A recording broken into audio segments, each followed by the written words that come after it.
Hello, guess who's coming to dinner?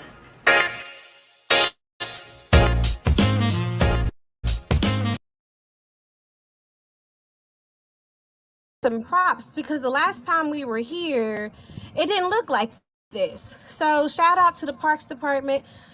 But we have transformed the half court. Well, it was the full court to now a half court. We have a real full court. It's been redone.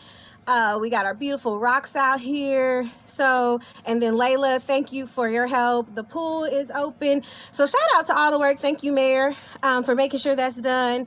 And shout out to Katura, who's out here way too often, making sure that things are done. But I just want to, I couldn't start this without first giving praise where praise is due, because I also criticize when criticism is due. So you got to balance it. You got to give praise because this is a beautiful park. Thank Miss Jessica, the Deputy Director of the Kentucky Historical Society. Thank you for being here. Secretary Mike Berry from Kentucky Tourism, Arts and Heritage Cabinet. Thank you for being here. Miss Layla George, the President and CEO of Olmsted Parks Conservancy. Thank you for being here.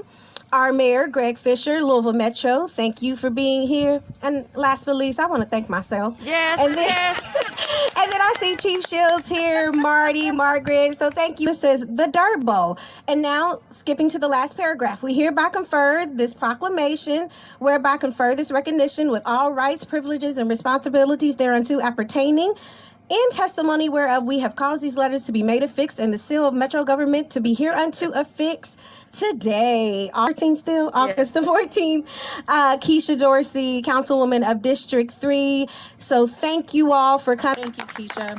Oh my goodness. I'm Jessica Stavros, Deputy Director of the Kentucky Historical Society, and also very proud Louisville citizen. I'm really honored to be here today with you all. So thank you. The Kentucky Historical Society is an agency in the Tourism, Arts, and Heritage Cabinet, but we really serve as a network of people across Kentucky who educate and engage through Kentucky history in order to meet the challenges of the future, of which there are plenty.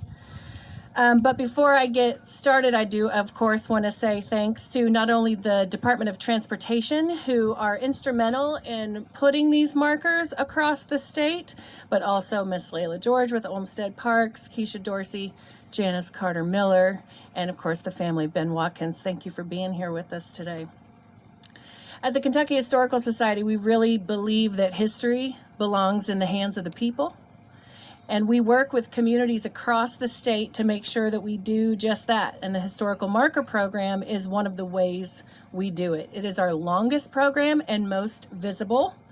And by partnering with communities like this one here in Algonquin Park, we recognize the places that are a part of our history. So to speak more about the Historical Marker Program, I give to you Secretary Mike Berry of the Tourism, Arts, and Heritage Cabinet. Thank you, Jessica. Good afternoon, everybody. It is great to be here on a day like today. I want to thank all of those folks who were involved in this, Metro government, Metro Council, and especially Janice and the family of Ben Watkins. I had the opportunity to meet his wife, and it just is a pleasure to be here with you. Many of you all know I spent 33 years at the Kentucky Derby Festival, and I would tell you I was always envious of the Dirt Bowl because we would try to do basketball events and just couldn't pull them off the way that you all could. And I know when ultimately it moved locations because it outgrew this park, it's just continued to be something that we can all take pride in. Since 1949, these Kentucky historical markers have partnered with communities across Kentucky to share sites, events, people, personalities that we consider to be important to local and regional, state, and national history. And to date, more than 2,400 markers illuminate Kentucky's complex history. So they're all over the place, and it's wonderful to have 2401 with the newest one being here in Algonquin Park. So again, thank you all for being here. Thanks for inviting me and letting me come down here and enjoy this beautiful day with you all. And congratulations on the wonderful things that are going on in the city of Louisville and here in Algonquin Park and with the Dirt Bowl. Thanks. Thank you. Well, thank you all. My name is Layla George. I'm the president and CEO of Olmsted Parks Conservancy. We are an organization that was founded in 1989 with the mission to preserve, protect, and enhance our 17 Olmsted parks and 6 parkways. Algonquin Park is one of our 17 special parks. I have been working here for about 3.5 years with Councilwoman Dorsey on improvements to this park. And this half court that you see behind you was the original Dirt Bowl court. It was called the Dirt Bowl because it was surrounded by dirt, and that's because it was barely regulation. It was a very small, full court.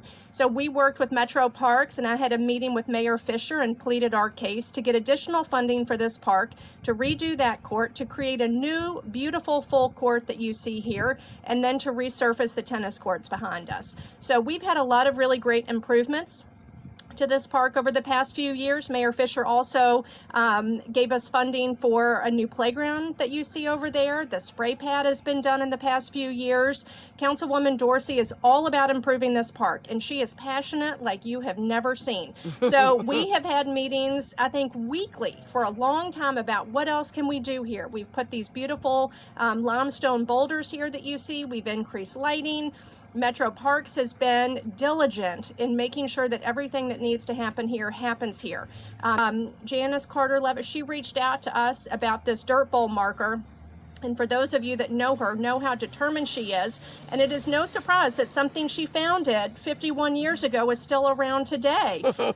So she is just a fierce woman and is really one of the reasons that we're all here today. So thanks to you for making this happen. Thank you. And with that, I'm going to introduce Mayor Fisher, who, again, is the man behind a lot of the funding and making sure that we're here. So thank you. Thanks, Layla. I get a kick out of people always they thank me for all this funding. The reality is it is your money as citizens. I just have the opportunity to help share it throughout the community. So thank you, Layla. There are so many people to thank here for what's going on. Councilwoman Dorsey, it was a priority to me when I became mayor to restart the Dirt Bowl. There was a challenge with the Dirt Bowl, so the community the city government said we need to stop this. The Dirt Bowl was too important as part of the social and cultural fabric of the city to stop just because we had a challenge one year. So we made it a priority to bring the Dirt Bowl back. Cornell was with us every step of the way, along with Janice, along with Ben, along with Rayvon, and it came back, and I think it's bigger and better than ever. We had the finals just this past Sunday. It was, I don't know, probably 1,000 people or so there, so it continues to have its wonderful tradition here with the community. So it is part of the soul of our city, and I'm glad to see it continue to flourish.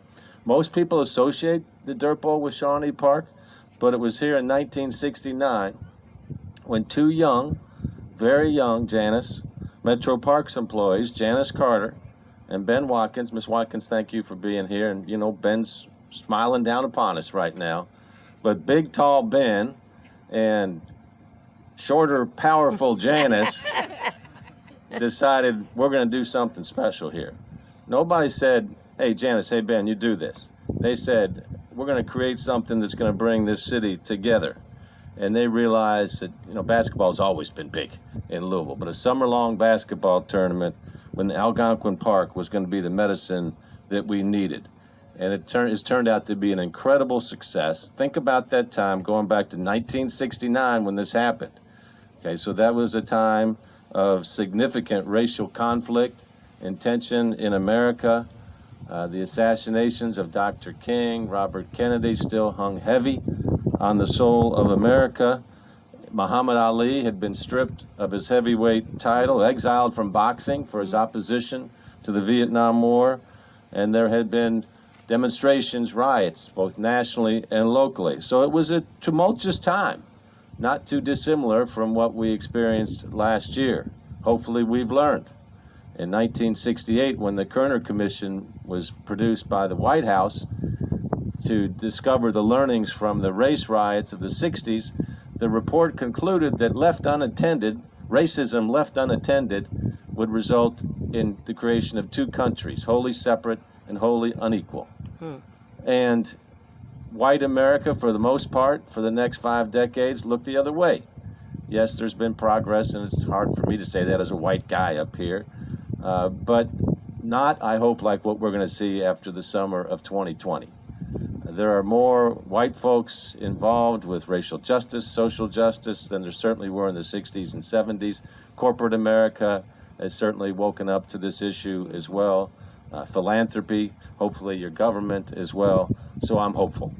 But issues like this have held us together throughout this time, and that's one of the reasons why the Dirt Bowl is so important, because it's more than just a big basketball tournament. It's a family reunion. It's a fashion show. It's a cook-off. It's about everything you can imagine into it.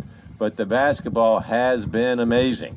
Now, the rules have changed on who can participate. So back in the day, you know, we could have NBA players. We could have college stars like Ron King play. And Ron, your free throws are still good, man. Congratulations on that. He just walked up to the line last Sunday and just dropped 2 like it was nothing. Then he had the good sense to walk away before he missed the third.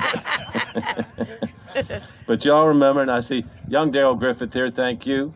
Your dad obviously was a huge star and part of the lore of Dirt Bowl when he slammed, who did he slam over? Somebody. Artist Gilmore. Yeah, he took it to Artist, and Artist denies it ever happened, but we all know it did happen at the Dirt Bowl, and that was kind of the coming out for, I think, then 16-year-old Daryl Griffith. So that was the origins of him becoming the Doctor of Duncanstein. So whether it was him, Butch Beard, Dan Issel, Rex Chapman, Bill Bradley, Montrezl Harrell, you name it, and our very own Metro Parks retiree, Ron King, looking smooth as usual back there. So Ron, thank you.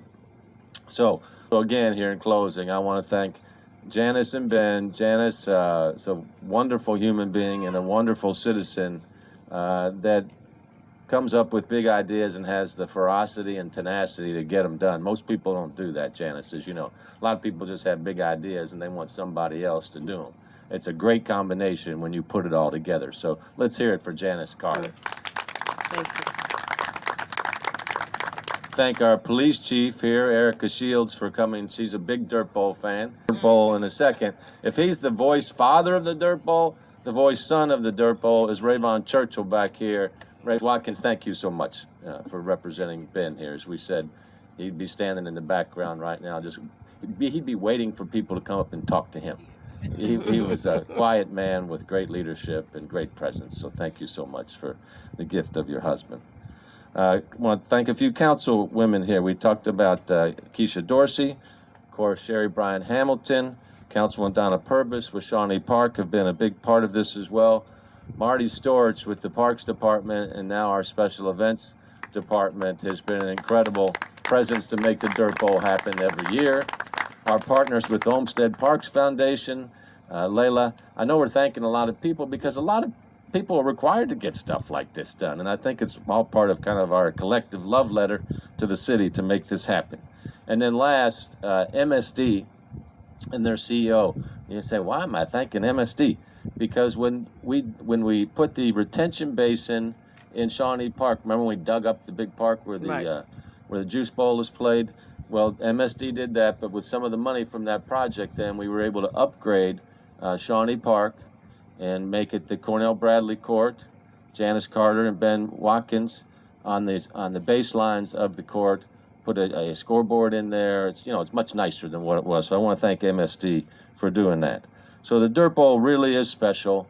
Having our historical marker is important, right? Some people will say it's just a basketball tournament. Well, they don't know what they're talking about if they say that, right? This is part of the history of our city. And I've always had great esteem for historical markers, Jessica, because you don't give them out easily. It's not easy to get a historical marker. I mean, it's got to be legit, so for people to come down here and see this and kind of think about what it means to us as a city, what it means to Black Louisville, what it means to basketball, it's cool. So this will be here forevermore, and we really appreciate that. And to reflect on that for a moment, please welcome to the microphone, yes, there is power here, Cornell Bradley, the voice of the Dirt Bowl. Come on, Cornell. Sorry, Janice, I don't mean to hijack the program here. It's all right. I'd never hear the end I got of a it stopwatch. if Cornell didn't say anything. All right, Corn. First of all, I want to say thank you very much. Wow. And it's hard for me to start unless I started like this. Let's give it a test. Testing. Testing, 1, 2, 3, and 4. Testing, 1, 2, 3, and 4. And we have power. Okay, now with that being said, a lot of things, man, about the Dirt Bowl definitely coming up. It's going to be all about my main man, Big Ben Watkins. And when I always talk about Big Ben, I always say he was a standout player for, Phyllis Wheatley Elementary. But Big Ben was more than that. Big Ben was outstanding everywhere he went at Central. Also at Jackson State. Jackson State. Mm-hmm. Yeah, Big Ben was cold. But the thing that gets me about Big Ben, he's left-handed, do the same old little boogaloo move, then step back and shoot his jumper. And nobody acted like they had any defense for that. I mean, it was crazy. But in honor of Big Ben, I can say to you now what the game plan for the Dirt Bowl next year for Big Ben. We are going to start a drive, and we are going to play in a T-shirt next year with Ben Watkins' picture on the front of the T-shirt. Come on, let's give us a hand now. All right. I don't have a clue as to how much it's going to cost, but I know the first place I'm going to start is going to be Portland Memorial Church, Big Ben's church. Okay. Come on now. What's up, Rayvon? Okay. So anyway, that is all I want to definitely put out. And I thank you, Janice, for making sure that I showed up here today. Okay. Okay, darling. Thank you. So I definitely won't take up too much time, but I didn't even get to tell Cornell that with the success of this year's Dirt Bowl, which we actually were this close. The Tuesday before the Dirt Bowl started, we were this close to not being able to have it because of the violence in our city. Right. But Cornell is the voice of the Dirt Bowl, and I'm the voice for the Dirt Bowl. We had to have this because it means so much.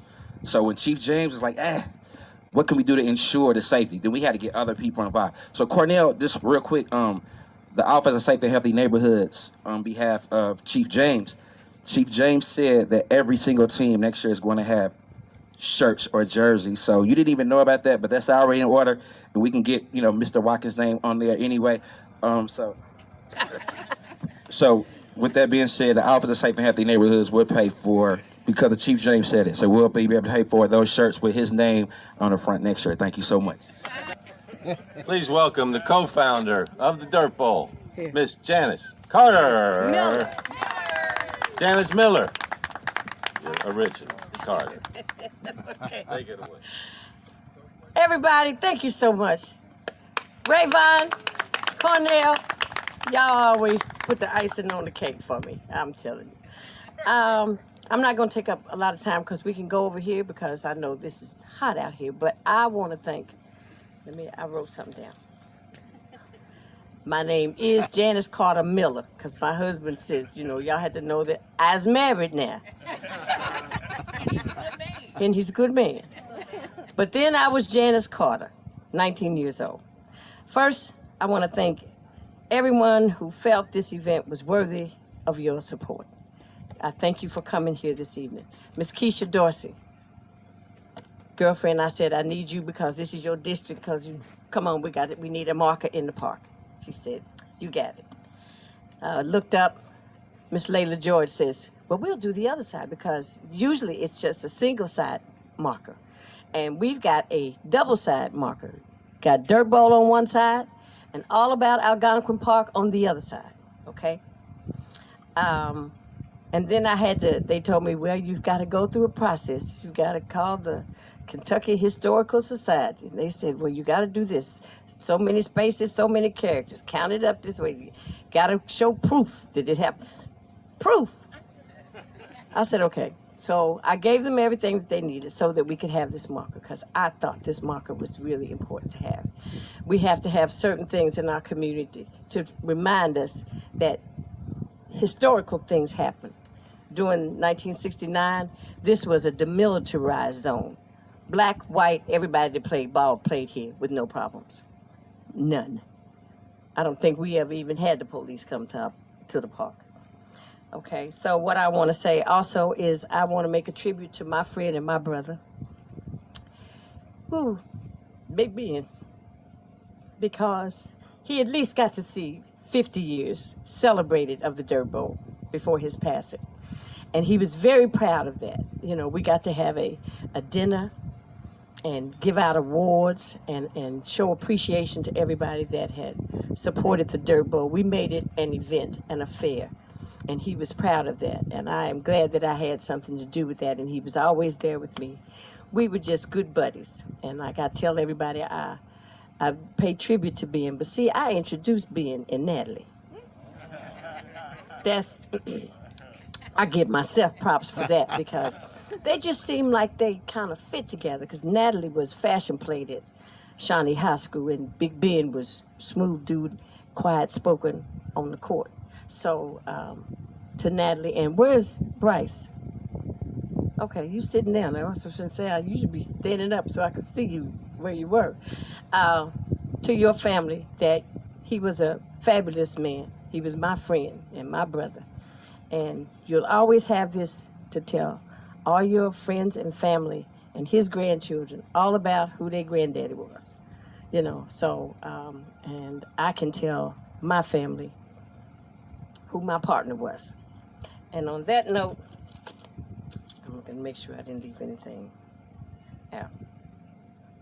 I just want to say thank you all for coming. I'm glad God blessed me to follow through. This was the last piece of the 50th celebration. So we're all done now. Chief Shields, I thank you for coming. Appreciate you being here. I'm trying to get it back to me. Okay. Break out the cameras out.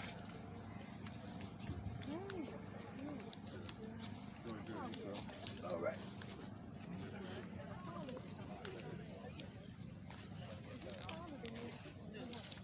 Well, you've got to